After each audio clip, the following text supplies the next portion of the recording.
Let's do this. Are you ready? Good evening, Vicksburg. Welcome to tonight's regular session Village Council meeting. It's December 18th, 2023. I call this meeting to order. Well, if you join me in the Pledge of Allegiance, please. I pledge allegiance to the flag of the United States of America and to the republic for which it stands, one nation, under God, indivisible, with liberty and justice for all.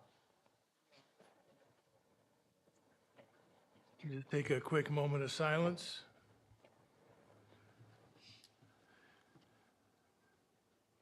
And if you do a roll call, please, Christian. Trustee Holmes. Here. Trustee Fields. Trustee Olson. Here. Trustee Wagner. Here. Trustee Reister. Here. President Pro Tem Keller. Here. President Frisbee. We have a full house tonight. Thank you very much for that. We have an agenda in front of us. Jim, were there any changes or addition to the agenda? No, we're set on our end. Anything in the council want to add or? Not hearing none, we have an agenda in front of us. What's this council's desire? So moved. Support. Motion by Keller, support by Wagner. All those in favor say aye. Aye. Those opposed? We have an agenda in front of us tonight. We have time now, well, we don't have any scheduled appearances, I see, and no public officials tonight. We have time for citizens' comments for agenda items. Be the time, please. First, 420 South Kalamazoo Ave. My comments on 11G, Christmas in the Berg. Holy heck, guys, that was amazing. I have two comments on it. One would be probably should look at making sure we don't have Santa bringing in Santa to Christmas. We had two floats. The very last floats was Santa on horseback with Mrs. Claus, followed by Santa in a sleigh with Mrs. Claus. And all you could hear is the parents go, "Why is there two Santas?" Right in front of each other. And then second, you may want to look at the future parades. If we get like 2 to 3 more floats, you would have had congestion right there. I would love for you guys to move it back one more intersection so I can stay toasty in my house and watch it go by. And to prevent congestion, of course. But most importantly, I want to stay toasty, drinking my cocoa, watching my kids stay warm. But awesome job. And then as I was talking to Jim, maybe Santa might need a break or shifts because there was a huge line for Santa Claus at downtown Christmas in the Berg. It was phenomenal, though. Great turnout, guys. Thank you. Thank you.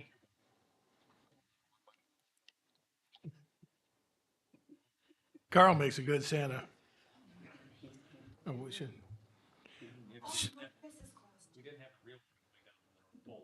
Right, he was booked. So we have minutes from our last council meeting, December 4th, 2023, warrant reports. No event requests and no correspondence. So has everyone had an opportunity to review the minutes and entertain a motion to approve? Trustee Wagner, so moved. Trustee Fields, support. Motion by trustee Wagner, support by trustee Fields. So we'll do a roll call, please, Christian. Trustee Olson. Yes. Trustee Fields. Trustee Wagner. Yes. Trustee Holmes. Yes. President Pro Tem Keller. Yes. Trustee Reister. Yes. President Frisbee. Yes. Thank you all so much. And we have some action items tonight. We have a Metro Act request. I think Jim wants to talk a bit about that. Yes, sir. Been working with the Surf Air Wireless. Basically, we're talking fiber internet for the village. So this is kind of step one, goes in front of the council. It falls under the Michigan State Legislature Metro Act, which this has been reviewed by the village attorney, working with representatives from Surf Air. So the application was submitted correctly. The application fee was paid by the company, and they've done all the prerequisites. What happens if the council, we have attached, staff is recommending a motion, support, and approval of this. It then will go to buildings to be able to be permitted. And at that point, the company will engineer the layout of fiber for the village. We have indicated that it would have to be underground, and so then they get into the drawing rooms and the engineer rooms, and they'll come back with us with a more detailed plan. So you might, our experience or your experience might, an analogy would be like we have for the neighborhood development. We had a sketch plan, then will come a more detailed site plan, different terminology, but this is the first formal step in the process of ultimately being able to be in a position to have fiber provided to the village. Crosby. Hey, Jim, if memory serves me right, when we did the redevelopment downtown, we put in, for lack of a better term, duck banks for fiber, just in case that was going to be coming our way, didn't we? No, that was taken out due to, we had purchased the conduit, but as we proceeded in the project, the company, which was a different company than this, I'll say engineer, I'm not sure if he was an engineer or not, felt that the layout for our downtown would be on the back side of the businesses, not in the construction where we were. And at that point, we had X amount of time, so we made the decision. I think it was about $60,000 worth of conduit. And when the engineer came back, that said it would be better run like on the alley behind the Hideaway and all those business, in the alley behind Main Street and Prairie on the southwest side in the big parking lot. We were able to not get the money back for the conduit. So that was the, yeah. Okay, thank you. My question, so I just wanted to clarify that the company name is Surf Air Wireless, but they're expecting to provide hardwired fiber internet, so it won't Correct. be a That's their wireless? goal. Okay. Just to make sure the difference there. Thank you. Is the goal to make this accessible to all the residents? We'll see after, during the next step when they get detailed on, and they're right now behind the scenes working with the engineering. We've provided them all of our utility maps, and that if they get approval tonight, then they'll invest the time internally to have their staff formally put together the diagram of service and service areas. And just to, did you do say everything would be underground? That's what we've told them, yes. Nice. I got a question. Isn't this going to be a conflict of interest with Comcast? No, it's not in the, and that was reviewed legally. I don't want to misstate this. The short answer is no. Okay. From our attorney, it's not in conflict with the franchise agreement with Comcast. I think that's specific, that doesn't involve internet.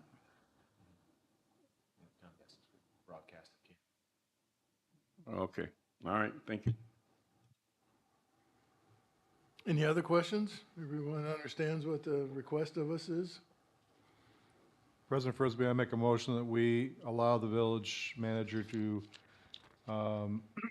enter into an agreement to have Surf Air Wireless move forward with exploration of providing fiber to the village. Trustee Wagner, I support. Motion made by President. Can Go ahead, I make a recommendation? Please. That the motion would be to approve the Metro Act right-of-way telecommunications bilateral permit for Surf Air Wireless LLC. Yeah, good clarity. Yeah, I amend my motion. Motion made by President Pro Tem Keller, support by Trustee Wagner. We'll do a roll call, please. Christian? Trustee Wagner, Yes. Trustee Fields, Trustee Olson, Yes. Trustee Reister, Yes. Trustee Holmes, Yes. President Pro Tem Keller, Yes. President Frisbee. Yes, motion carries. We have the next item for our action is redevelopment ready community. And let Jim talk about this, but I think we've all had this in the back of our heads for going on, 5 years now, perhaps, and Yeah, multiple of you were either on the council or certainly involved in government. It was actually back in the fall of 2017 that we presented a resolution, and the council at that time supported unanimously to enter with the expectation of becoming a redevelopment-ready community. And so we are at the engaged level. There's a couple levels above. Ultimate goal would to be a certified redevelopment ready community. It ensures that we'd be utilizing the best practices in our economic development, our zoning, our planning,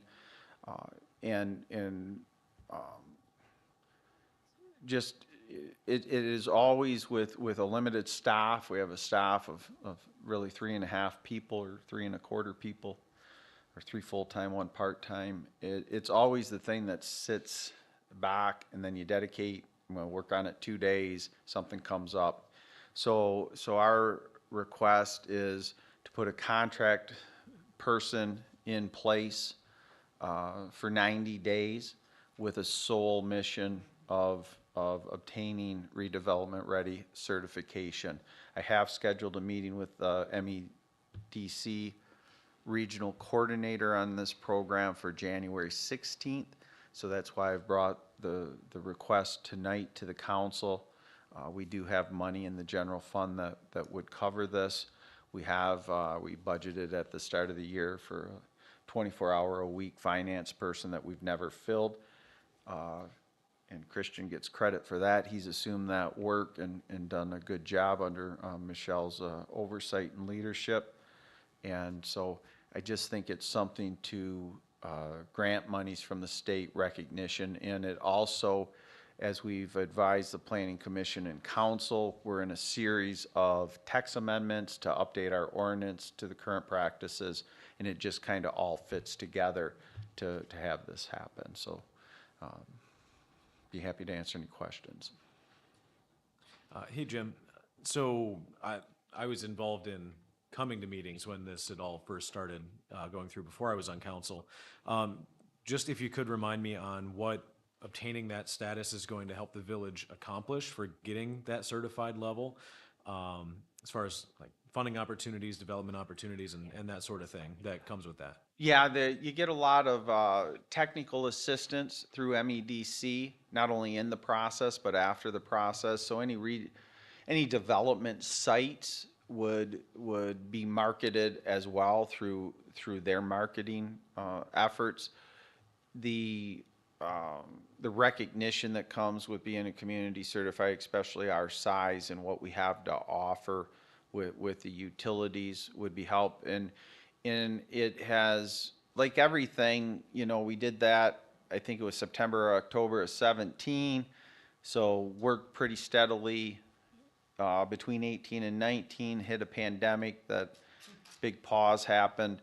Fast forward lately, it's the available of grant money, like a recent program, the state allocated $3 million to a program, $1 million for RRC communities and $2 million for RRC communities. There's also within the framework, and I always hate using the word grants because I think it gives people a perception that you're going to receive that money, where I never budget or plan on receiving grant money. But there is a segment of a grant to help with technical assistance. So as we're completing the master plan, we're going to propel into Downtown Development Authority plan update, then a Parks and Rec plan. So it all is multi-layered and just fits together at this time. Is that? Yeah. Any other questions of Jim? Yeah, I think it's a real good idea. So we have a request in front of us to contract with a dedicated individual to get us our RDC ready. What is this council's desire? Trustee Wagner, I will move as submit. Support. Motion by trustee Wagner, support by trustee Reister. We'll do a roll call, please, Christian. Trustee Reister. Yes. Trustee Fields. Trustee Holmes. Yes. Trustee Olson. Yes. Trustee Wagner. Yes. President Pro Tem Keller. Yes. President Frisbee. Yes, motion carries. Thank you all. So Jim's got a new list for our 2024 meeting Yes, date. the most significant, keeping all of our meetings on Mondays, council meetings on the first and third Mondays, planning commission on second, parks and rec on fourth. However, in conversations with our village attorney, the recommendation, and advice was not to hold meetings on federal holidays. If we do hold a meeting on a federal holiday, we're precluded from any type of formal council action due to it being a federal holiday. So they're like in January, there's Martin Luther King this year day, and it fits well for us because there's a fifth Friday in January. So our recommendation was the 29th, and that would be our next governmental meeting because of the 1st and the 15th being those Monday with holidays. But it also is nice because during that time, our current municipal building will be knocked down and a permanent or a temporary parking lot will be put in place. So, but there's also, this year, I think February was President's Day, and there was a couple other holidays that were hit. But we also added one for sure date for budget purposes in June, and we put an asterisk on a second date in June just in case it's needed, and we'll obviously know if it is probably by mid-May. But we certainly wanted to put that there. Other than that, it stays consistent like it's been for the last 6-7 years. So I understand there will be only one meeting in January and one meeting in February, correct? Correct. Thank you.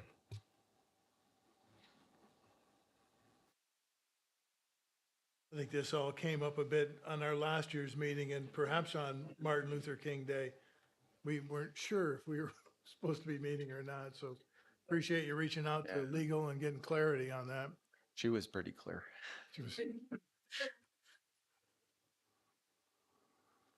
Everybody looked at dates, everything, One more question. yes. The other meetings, so for like Parks and Rec and stuff, then would there be none in February and just go to March? No, because that didn't fall on a date, so it would be February 26th, but there'd be no meeting in January. Right. Yep. So yep, we'd still January or February meeting. The meeting that impacts Park and Recs is May 27th, Memorial Day. So there would not be a meeting then. Gotcha. Okay, perfect. Hey, Jim, just out of curiosity, the 126 North Kalamazoo Avenue, Yes. same address as the current Yes. Village Hall? Yes. Just want to make sure the mail is delivered and, Pardon me? just want to make sure the mail is delivered to the correct building is all. In the back door instead of the front. But yes, 126 North Kalamazoo. I think Brad the mailman can make that happen. Further questions or comments? Entertain a motion to approve the new 2024 meeting dates as proposed. I'll move as submit. Support. Motion by trustee Wagner, support by trustee Reister. All those in favor say aye. Aye. Those opposed? We have meetings for 2024 set. So let's move on to village managers report. Yeah, just to update everyone, Bigby's was presented, received unanimous site plan approval from the planning commission with a couple administrative checks already. The majority of that has been answered from the developer, so that development will proceed forward now to have building permits issued, and the project will begin at the developer's timetable, but I anticipate that we'll see activity by March is my, but I will certainly keep the council updated, but that was approved. The sketch plan for the homestead at Centennial was approved by the planning commission, so that will move into a more detailed site plan. Anticipate that within the first 3 months of 2024.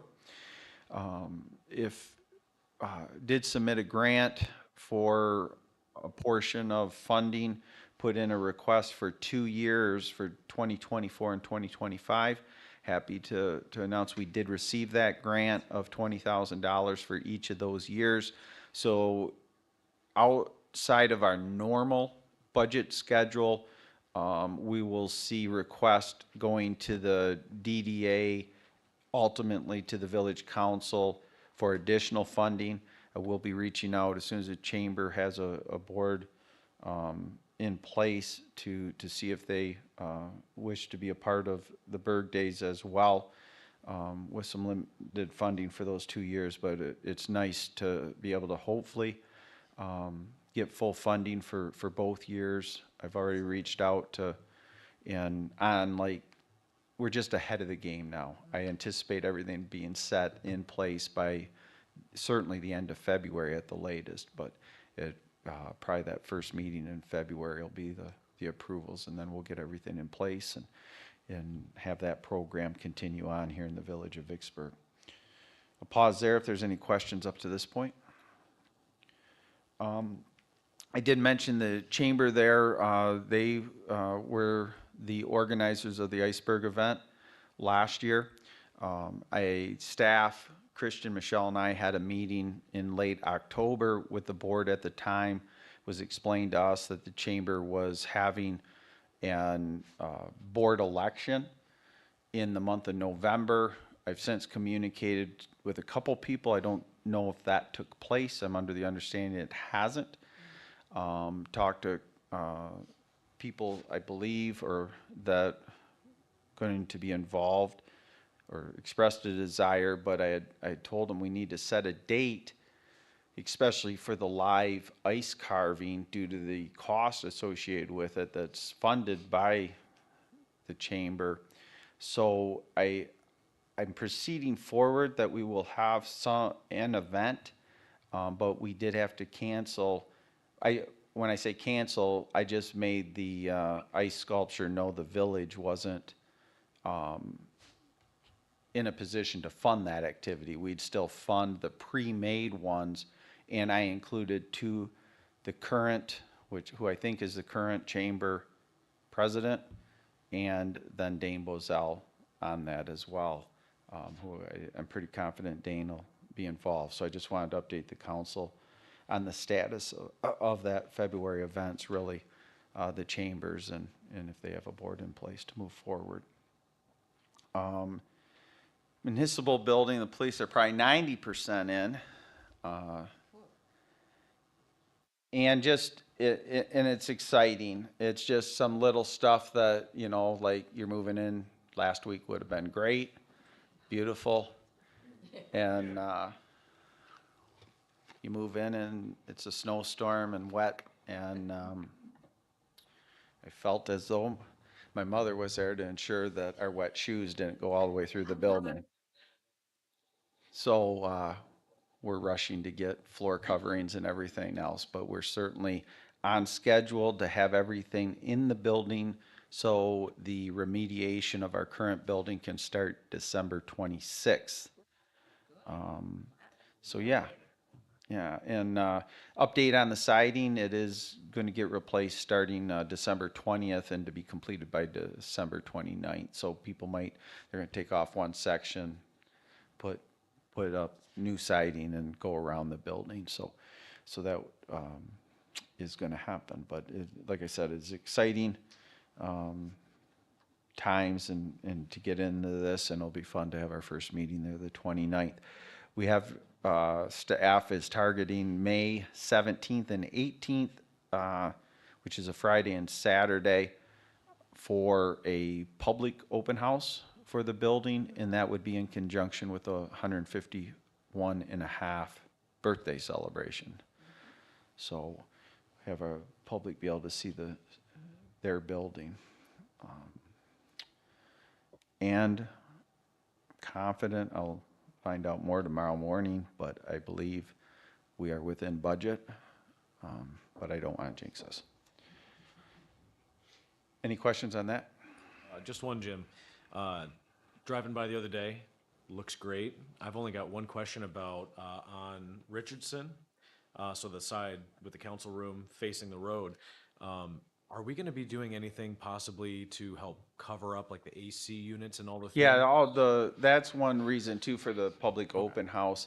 The final parking lot will be barring weather, I guess, but it's our expectation that the final parking lot and landscaping will all be in place. Plus, you might have seen the cement pad and a post out. That's where the digital sign's going to be in that. So all of that is our goal and hope that it's completed for that open house on May 18th. But our expectation, and this is not a goal, it's an expectation, as one of the 7,000 cars that might drive by on Richardson, you will not know that the generator, 6 different electrical emergency switches and all of the like is back there. Say, if not, we can always ask for sponsorships, get some funding off of it, so. Yeah, billboard type stuff. Yeah, Yes. No, we're pretty confident it'll be all screened out. thank you, Jim. Hey, Jim, I just wanted to follow up on earlier communication you and I had about the demolition of the village hall and possibly getting a couple bricks from that for various reasons. Yeah, we'll have 100 bricks set aside. Is that right? Okay, thank you very much. Yeah. Anything else for Jim on that?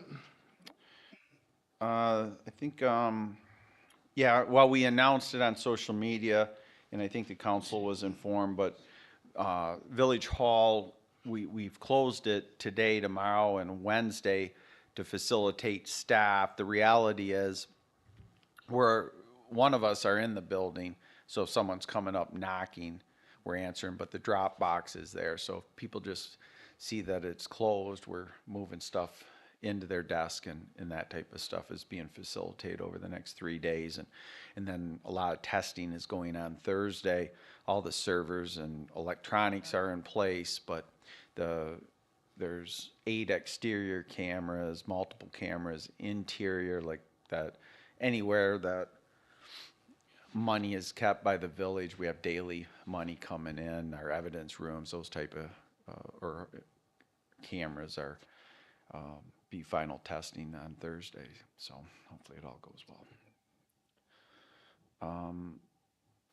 And then, the last thing,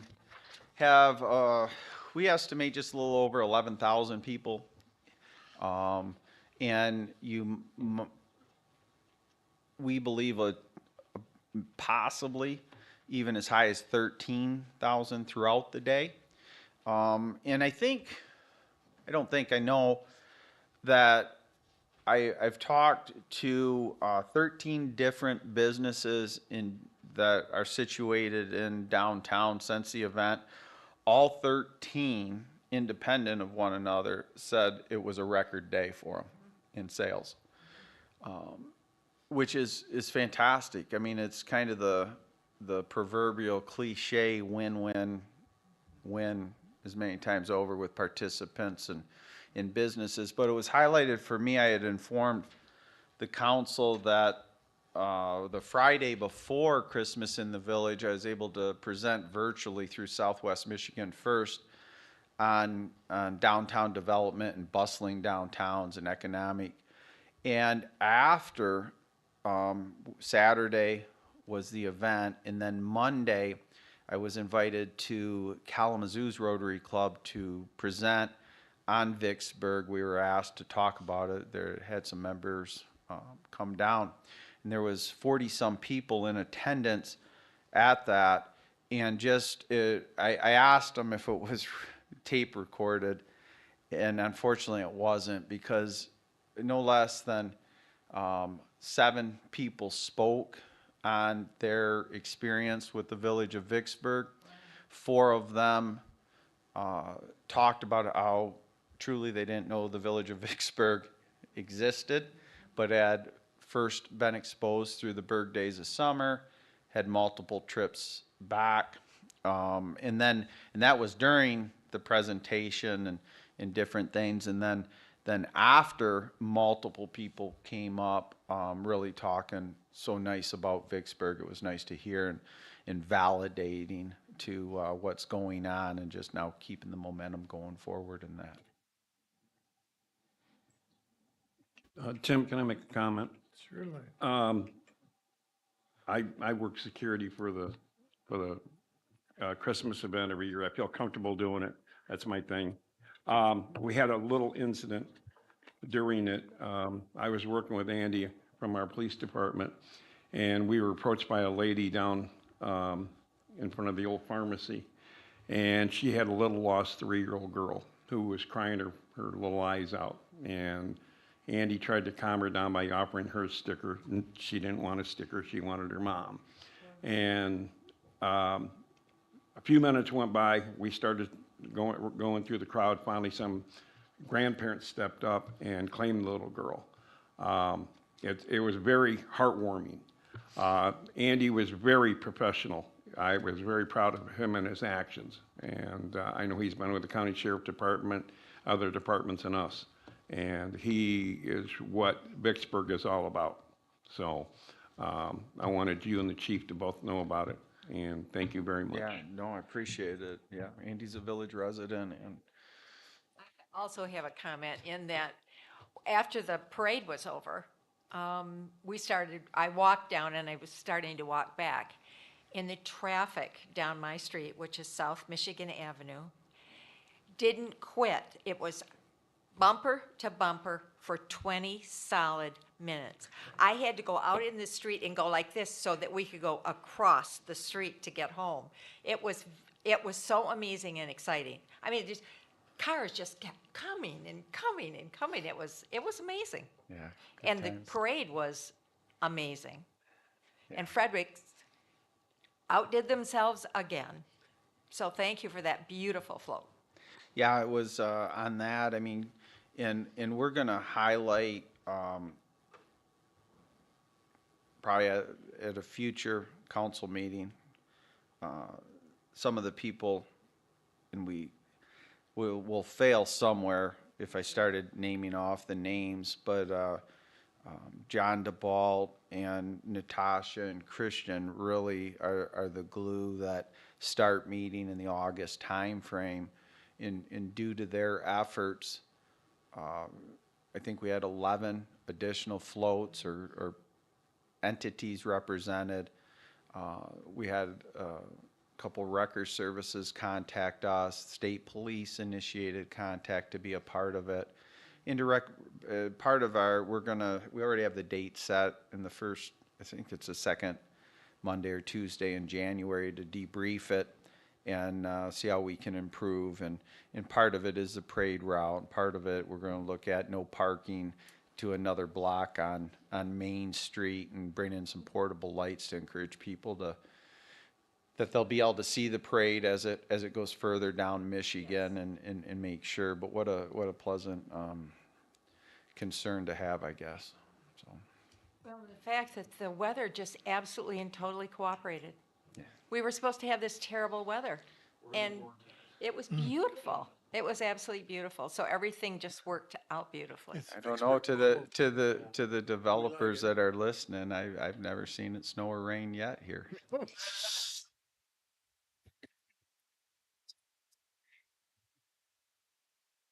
I meant on that day.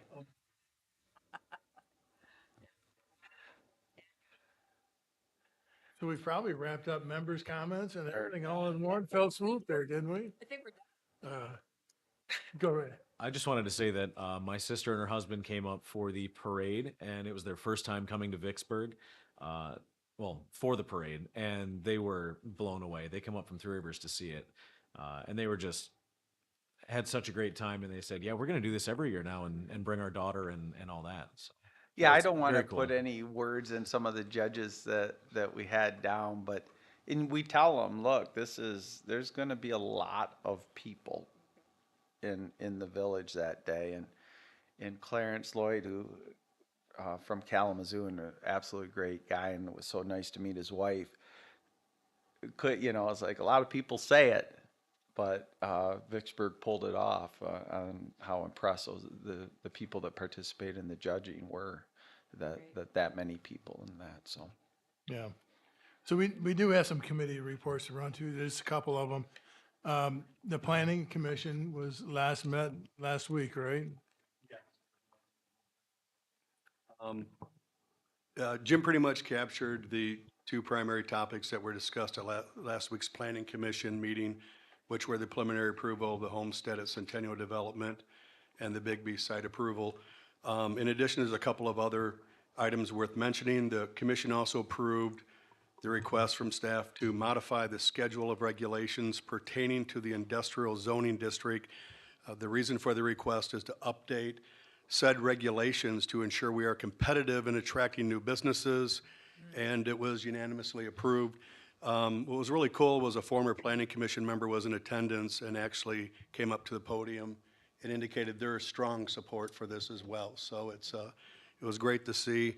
And for those that haven't seen the YouTube video of last week's session, just a couple quick comments. The meeting went well and was attended by a fairly good group of residents who mostly resided in the Trillium development that would border the most southern part of the homestead at Centennial Development. Several expressed their opinions or opposition, and those sentiments were really about the differences in the lot sizes between the two developments. A letter from the current Centennial president was also read into the public record, and he expressed concern about the use of the word Centennial for the development because it indicates that the two current neighborhoods as well as the pending homestead development are all aligned together, which he indicated they are not. And as we looked at the new year, I was really thinking back upon the last several years, and we've had a lot of economic development activity. And just some comments from myself sitting on the Planning Commission. And first, I would like to say that it's great to be on the Planning Commission. It's because I have a front row seat to what is going on in our village, and it's actually very special. Would also like to say that I would like to suggest that the village do an assessment of the potential development of land in and surrounding our community. How are we aligned to support it? How does it align with the direction given by residents in the master plan? And how any such development would impact our residents, schools, and neighboring townships. We continue to attract interest from those who would like to invest in our community, which is super great to see. And subsequently, it would stand to reason we'd want to look closely at all the issues related to any potential development in our community. I mentioned previously that we will be updating the regulations in our industrial areas, which occurred basically because the village identified the opportunity it creates in doing so. It would seem a similar review with a wider perspective of residential development in the community would be as beneficial as well. Lastly, it would seem like the best place for this to occur would be the Planning Commission under the direction of Manager Mallory and provided as needed by McKenna and Associates. So those are my comments. Thank you, President sir. Frisbee. So we have cats, sewer, and fire all coming on us next week, so we'll report out from at our next meeting. Parks and Rec are on their winter break. After putting together a phenomenal float for the Christmas parade, they needed a break. As soon as we saw Fredericks and the Mills, we positioned ourselves to be right in the front of the parade because we were not following that stuff. That was just not going to happen. So tough act to follow. I give you kudos for doing it, so Yes, and you were so great in the parade. We had quite the sing-along. Yeah. Benjamin on the Parks and Rec, obviously, Ben Jammin, and him and his significant other did a great job. They had the speakers. We had kids singing all the way down the line. It was really fun. You So, represented us well. It was fun.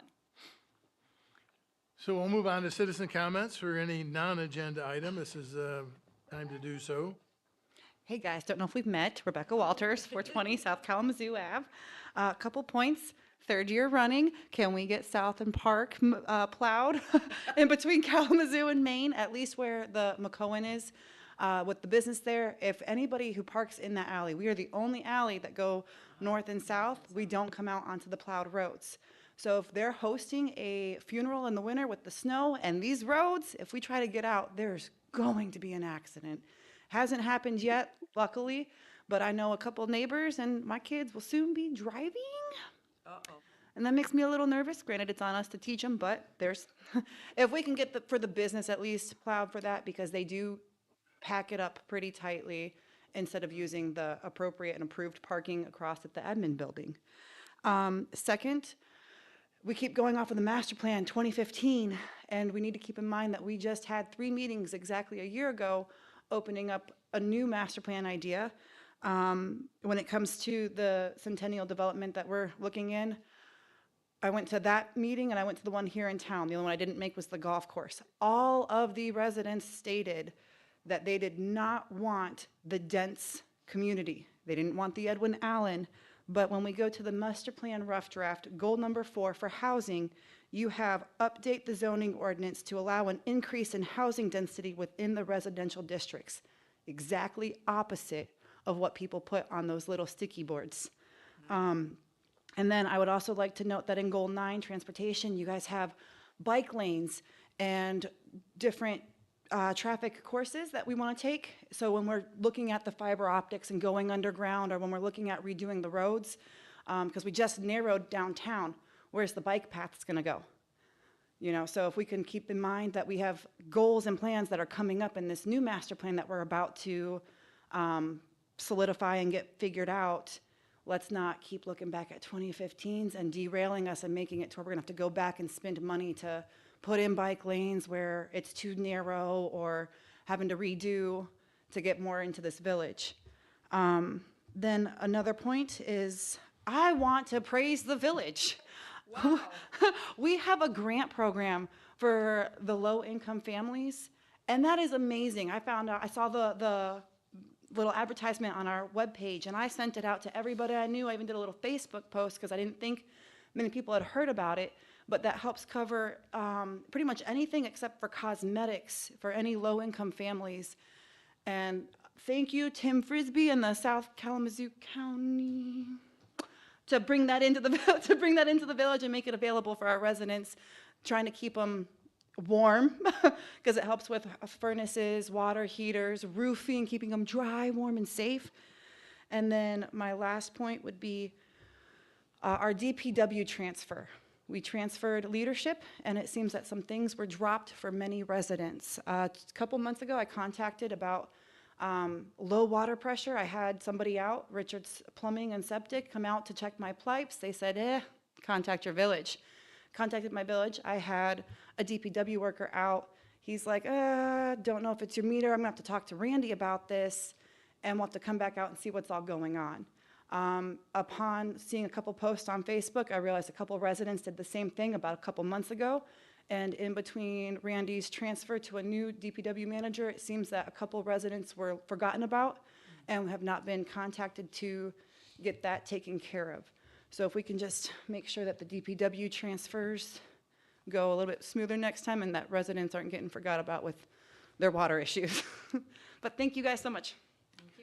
Thanks, Rebecca, and thank you for bringing that point up earlier, but I want to make this really clear that Jim in October of '22 started on this mission and was able to secure $350,000 from the Kalamazoo County ARPA funds for improvements to housing based on poverty and income levels. So, you know, we just stand here in support of Mr. Mallory. He brought this to the table. It was his vision and drive that ultimately got us across the finish line. So thank you, Jim. So with that, we'll go to trustees' time. We'll start with Ms. Wendy Fields, trustee Fields. I didn't say a lot during the the Christmas in the Berg, but couple things. You sent us the audio that was played during the trolley ride around, and I don't know if anybody really listened to it, but it was amazing. And that is just one of the little details. I mean, we all saw the big stuff. The parade was awesome and all of that. But the fact that you guys take care of all those little details too really speaks to having your T's crossed and your I's dotted. It really adds that little extra something. Parks and Rec had a wonderful time doing the float. Appreciate the support of letting us do it in the DPW building, much warmer and drier than doing it outside. And, you know, now we've seen what we're up against, so we're already planning for 2024.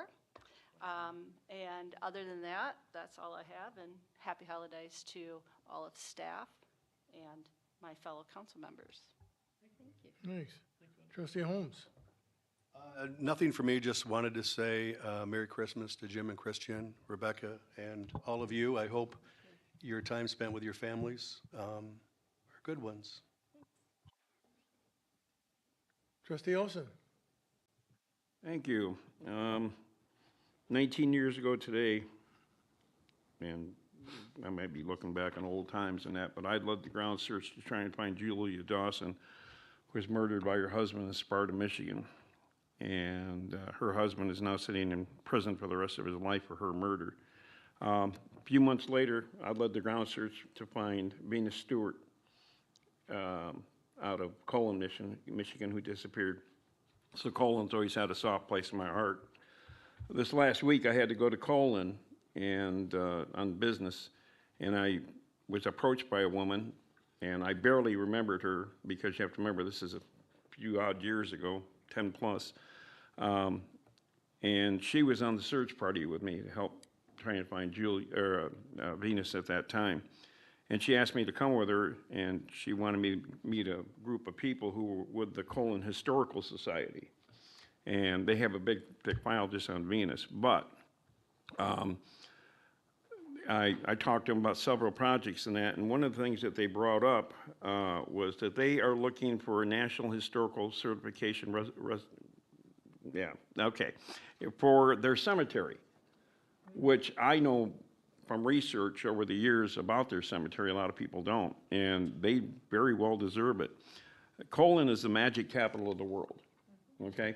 Poof. We know it because our local magician has moved there from there to here. But the old joke is that when a magician dies, where does he go? Well, he goes to Counil. There are 44 magicians, including Harry Blackstone Sr. and Blackstone Jr., both buried in their cemetery. They are the only cemetery in the United States, in the world, that has that many magicians in one place. So because of the age of the cemetery and everything else, they are now looking for national certification, designation, thank you. So anyhow, they offered me a position to come in and help them work, and I go, every historical society in the area that I know is asking me to help out, and frankly, I'm sorry, I'm kind of busy right now with everything on my life. The last thing I want to bring up is this is a great time of the year for the families and this and that, and Christmas and this and that, and it's great to see all the decorations. I want to ask the residents for one thing. Please, please, please turn on your outside lights. Please. The neighbor the other night had a FedEx driver almost kill himself in their driveway sidewalk and that. Your sidewalks being cleared, free of salt and free of ice and snow, that's your responsibility. And I go out of the way when I can to even clean off the neighbors and that. The last thing I want to do is see somebody get hurt making a delivery or just walking down the street. So please turn on your lights, please clean your sidewalks and your driveway off. It's not that hard a deal.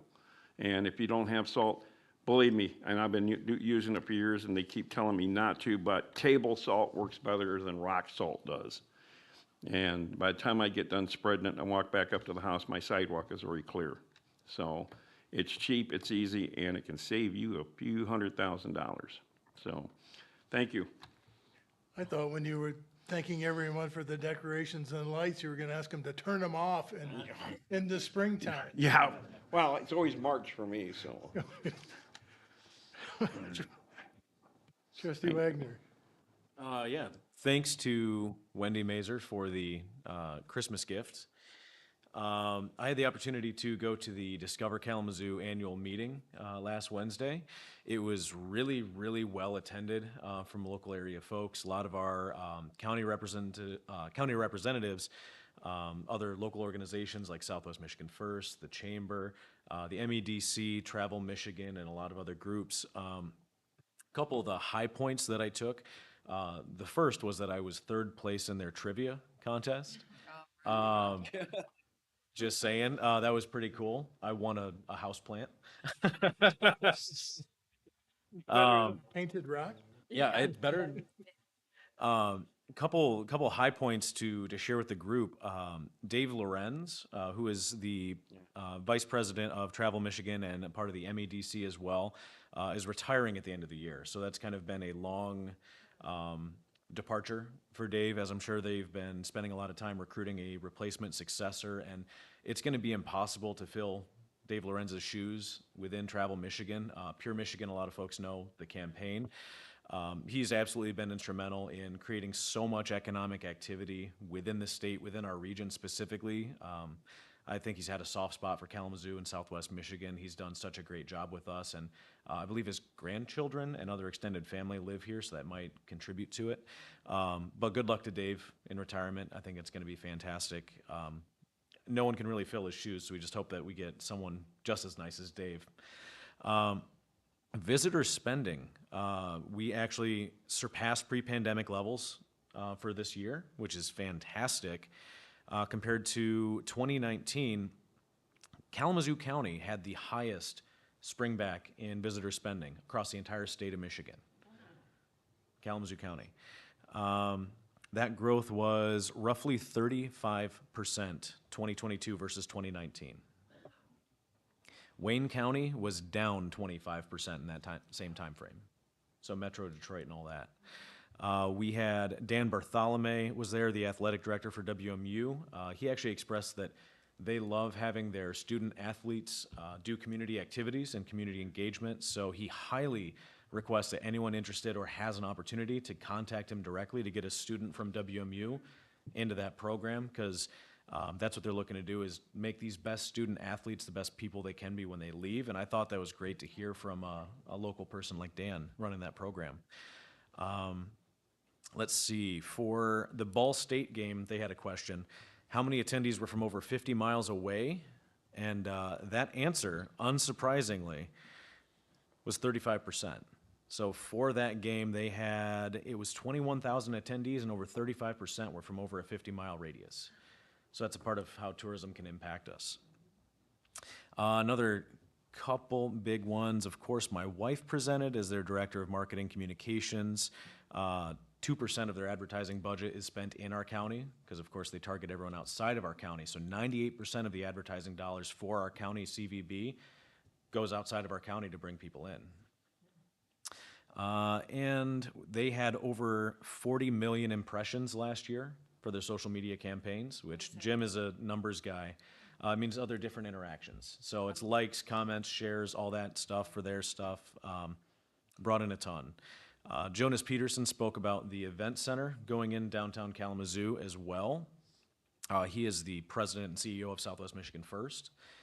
Right now, they're expecting to have 2 sheets of ice, arena seating for up to 5,500 people, and 20,000 square feet of additional flat floor spacing for conventions. And that's just as it stands today. So they've been expanding that based on feedback. But so far, they presented a pretty cool project. Scrolling through the rest of the notes.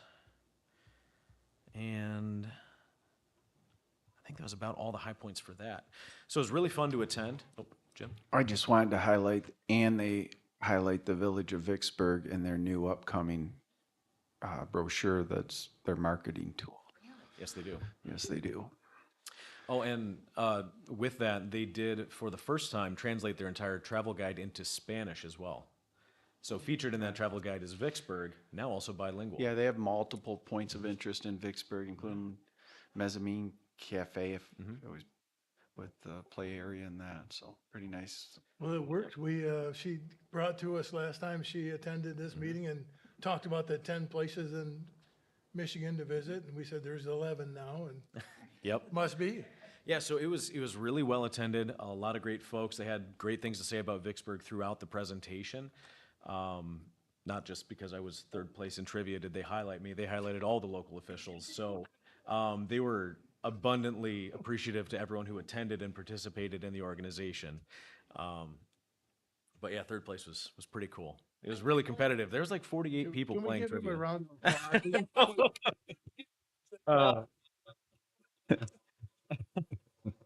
As long as he wasn't beat out by two other villages. No. I think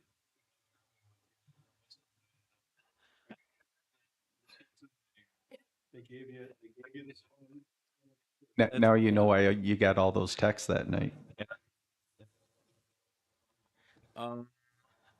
see, and then the other big news is my wife Dana is expecting. I was gonna send Jim a photo to put up, but then I figured I didn't want that all in the meeting and recording and all that. But we do know it's going to be a boy, so as long as everything goes well, everyone's healthy so far. Expecting that the last week of May for our first. Congratulations. Yeah. So, thank you. So that was the big reveal. Now that family knows and everyone else, I can share it with the broad. Sure, your timing was good? Timing was great. Yeah. Okay. Well, I told the in-laws on the beach in Florida, there's not a better place to do that. So.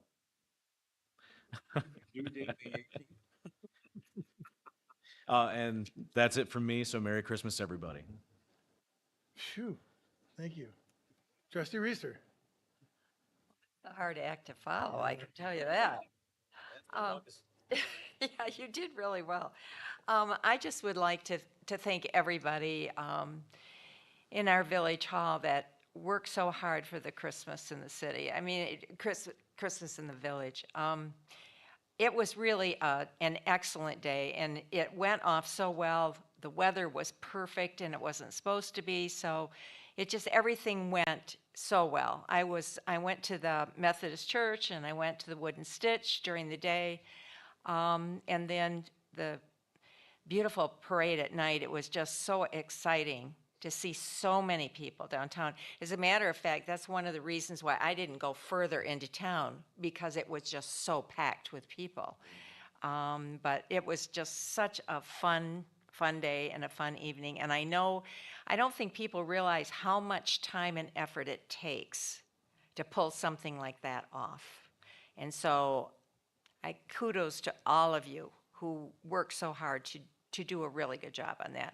I think that everybody there that I could see was enjoying themselves. They were behaving themselves. And so the only thing I would say is Main Street needs to be cleared of cars, and it needs to go down a little bit farther. But other than that, it was just absolutely wonderful. So thanks. President Pro Tem Keller. Well, Merry Christmas and Happy Holidays to staff and also fellow council members and village residents. This was the first Christmas in the village that I had my whole family here. My son and his family are now here and will be residents in the Vicksburg area.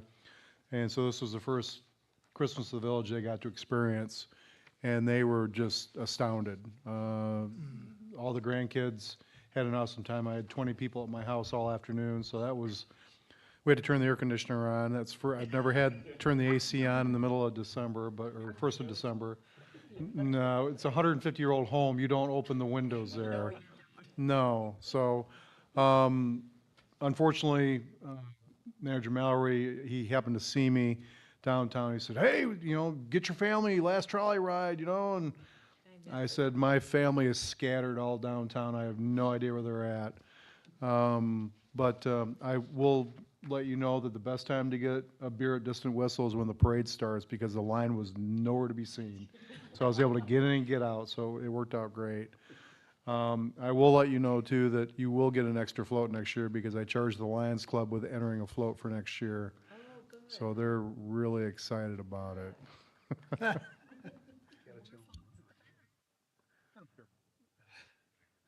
All right, well, thank you all very much, and I guess I can't express the thanks to everyone that was involved all year long, right? Was this not one of the greatest years in the village? I mean, for me personally, the involvement, the activity, the community, everybody giving their time, their money, it's been phenomenal, and it's only gonna get better, so Jim, staff, Christian, keep it up. Michelle, thanks so much. The lights went off without a hitch. The new Randy, Jimmy, he did a great job. So there was a bit of a pause there, but it was right. But real quick, I don't know if it just came to me, but just an announcement from the State Strategic Fund that the Vicksburg Union Depot will be considered for nomination from the National Register of Historic Places on Friday of January 19th. And I know you've gotten to that point where it's close, and so this is it, the first of the year. And we're going to be in, when we see you all next year, we'll be broadcasting from our new Village Hall.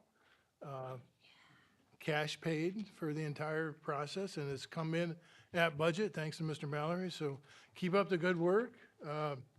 Look forward to seeing everybody and working with you all in 2024. So barring anything else, we'll adjourn the meeting if you're so inclined. Move to adjourn. Motion carries. All those in favor say aye. Aye. Meeting adjourned.